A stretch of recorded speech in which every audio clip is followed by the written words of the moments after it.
Hello and welcome to my channel. My name is Maria and I make personal development or self-development content here on YouTube.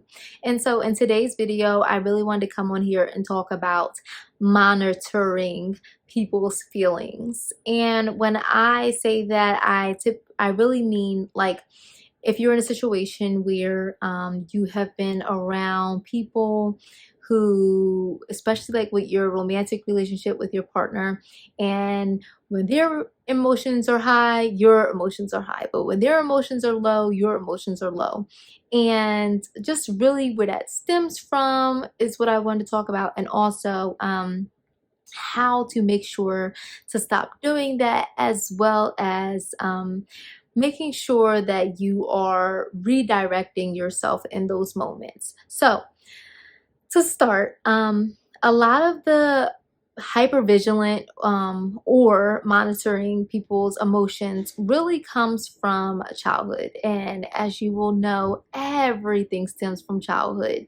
Um, it's really prevalent in people with anxious attachment, where they are paying attention to that person's every single mood, and it's so easy. It's almost something like you have as a child kind of started doing just to kind of survive the different moods and times and environments that you're in. And it's actually a really smart thing to do for a child, because it's like, okay, this is my caregiver and I want to make sure that I'm not doing anything to make their mood worse than it is right now. And I know for myself, like that was something that I struggled with as a child, that I was more paying attention to um, my caregiver's mood rather than my caregiver paying attention to my mood and my emotions. And I always had to be the person there to soothe their mood or soothe their emotions in those times. And I was super hyper vigilant of those things. And at the time, like I said, it's a great survival skill, right? You want to make sure that you're not making matters worse. And also, the other thing about that too is what you'll start to do is you'll start to internalize it. So, especially as a child, you'll be like, well, did I do something? Like, did I do something wrong? Did I do something to make them upset? Because you're really lost. You're really confused. They're not really articulating what it is that made them mad. In fact, most of the time, our parents, our caregivers do not share what it is that's making them mad, because that's grown folk business, or that's their personal business, and it's simply not for your ears, I guess.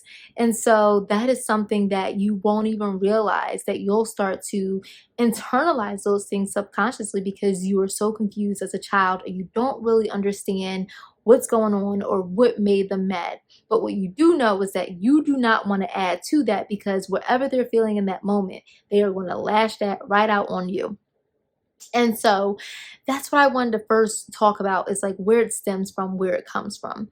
And so then that drags into our romantic relationships or even our friendships and all those things, when we start paying attention to people's every mood, right? And I think it's a healthy balance of being able to pay attention to when someone may not be in the mood, right? It's a good thing to be able to um understand in that moment, let me just kind of leave them alone, because I do not want to be a an effect of any of the additional things that they may be thinking, feeling at those times. So you know what? Let me leave them alone. Let me leave them be.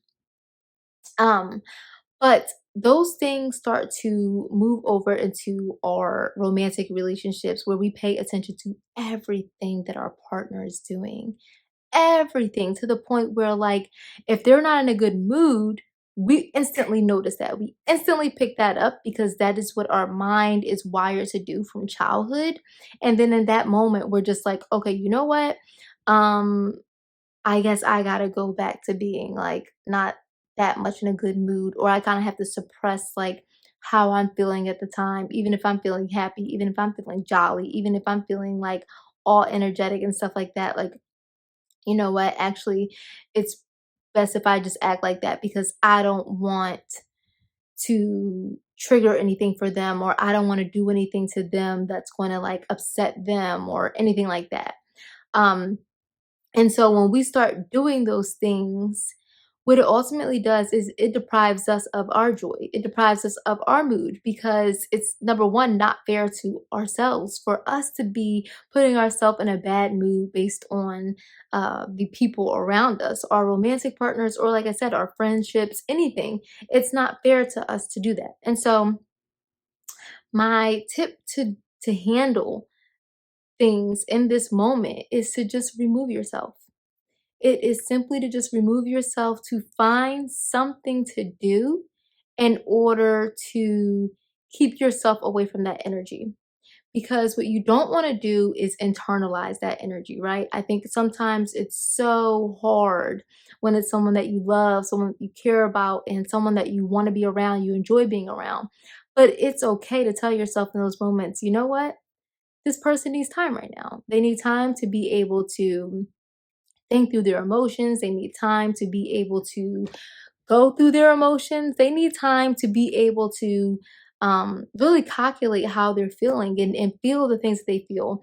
And it's not fair to me to kind of like jar that out of them and like kind of get them in a mood that I want them to be in, which is again, us as anxious people trying to control the outward part so that we can feel good inwardly. Whereas our focus really needs to be focusing on the inward part and what makes us feel good in that moment and leave the outward part alone because we can never control how that person responds to us. We can never control how that person is feeling in that moment, right? And so instead of going through that emotional roller coaster with them by themselves about something that more than likely has nothing to do with you, especially if you haven't done anything, you can say to yourself in that moment, okay, I'm going to protect myself here and I'm going to remove myself. And it's a win-win because you remove yourself, you protect yourself from like any of that monitoring that you do with people's feelings, and then you allow them the space to be able to feel their emotions, get through things on their own. And once they are ready and willing to come back around, they will.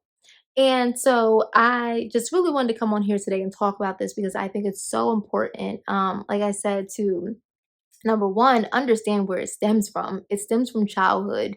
And I think the biggest thing is once you have the tools and once you have the resources and once you have the knowledge to understand where things stem from, where things come from, you are already halfway there, more than halfway there, to really be able to take off with your self development, with your self growth, because you're saying to yourself, you know what? In this moment, I know this is not my fault. And in this moment, I know that this has nothing to do with me and it has to do with them and how they're feeling in that moment. And I do not have to internalize that anymore. That's something that I did for myself as a child because that was a survival mechanism. But guess what? Right now, as an adult, I do not have to deal with that. I do not have to do that.